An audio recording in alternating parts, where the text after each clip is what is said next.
Değerli izləyicilər, videonu bəyənib kanala abunə olun ki, hər kəs son xəbərlərdən anında məlumatlansın.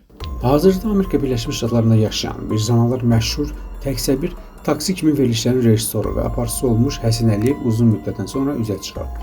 Xəbər verilir ki, məşhur aparıcı Amerika Birləşmiş Ştatlarına gəlmək xəyalları quran vətəndaşlara məlumat xarakterli videoçaq paylaşaraq məsləhətlər verir. 95% insan Amerikaya gələndə böyük xəyallarla gəlir. Elə bil ki, Amerika ona qucaq açacaq və deyəcək ki, nə yaxşı sən gəldin. Neçə ildir ki, harda idin? Təbii ki, bu belə deyil. Təkcə Amerika yox, bütün Avropada sən heç kimə lazım deyilsən. Sən gəlib bu ölkəyə özünü satmalısan, təqdim etməlisən. O, xaricə köçmək istəyən vətəndaşlarla müraciət edib. Xarici ölkələrə üst tutan insanların səhvi ondadır ki, onlar düşünür ki, gedib orada hər şeyi bacaracaqlar.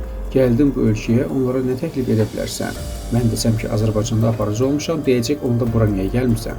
Sən Amerikada tanınmış həkim, professor da ola bilərsən, amma Amerikaya gələndə hər şeyi sıfırdan başlamalısan deyə keçmiş aparıcı bildirib.